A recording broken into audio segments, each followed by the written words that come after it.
আসসালামু আলাইকুম। ওয়ালাইকুম আসসালাম। কোথায় কোথায় রাজা বাবু? চুপ করে আছেন কেন চৌধুরী সাহেব? বলুন আমার হবু জামাই কোথায়?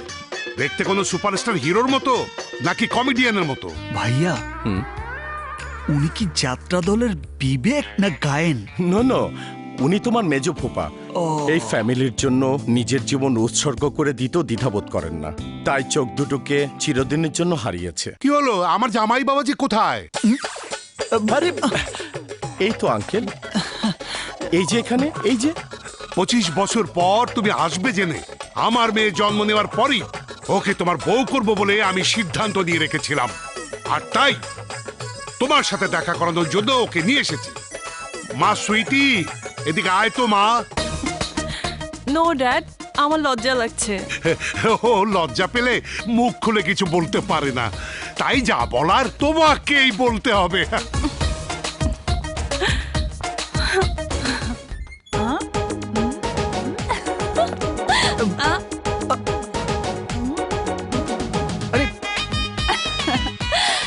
Happy birthday to you. What is this? This is reservation. মানে আমাদের এঙ্গেজমেন্ট উপলক্ষে ড্যাডি তোমার জন্য এই আংটিটা কিনে রেখেছে, তাই এইটা তোমাকে পরিয়ে দেওয়া মানে আমাদের বিয়ে অর্ধেক হয়ে গেছে। আচ্ছা,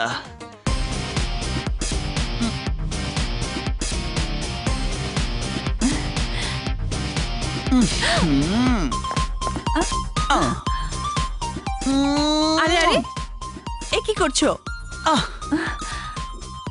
1/2% বিয়ে যখন হয়েই গেছে তখন তুমি আমার হাফ বউ, তাই হাফ আদরটা তোমাকে দিতে চাই।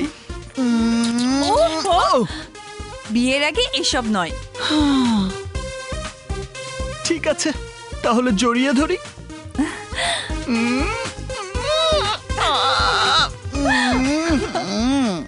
Hello, hi my dear. উরি বাপরে, এ তো দেখছি সেই পাগড়িটার ভয়েস।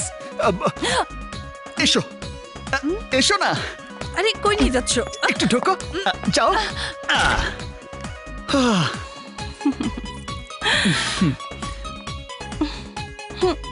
তোমার কথা ভাবতে ভাবতে আমার না ঘুম আসছে না। আমার মনে হলো আমার মতো তোমারও একই অবস্থা, আর তাই লজ্জা শরমের মাথাকে তোমার কাছে ছুটে এলাম।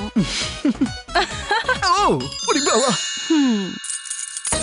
এরি মা।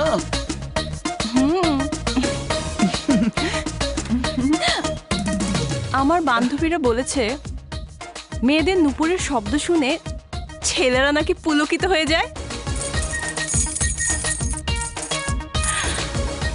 আমার নুপুরের সাউন্ড কি পুলকিত হওয়ার মতো?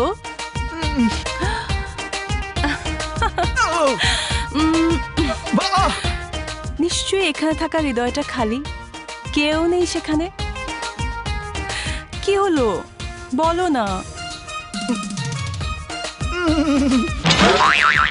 তার মানে আমার জন্য খালি রয়েছে।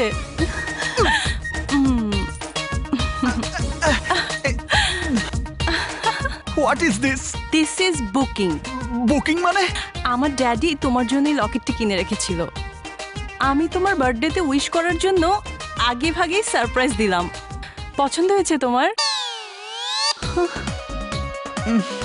এই লকেট তোমাকে পরিয়ে দেওয়া মানে আমাদের অর্ধেক বিয়ে হয়ে যাওয়া।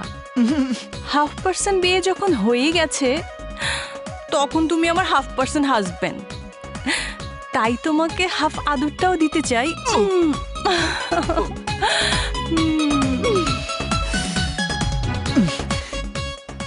আমি এসবের এখনো কিছুই বুঝি না।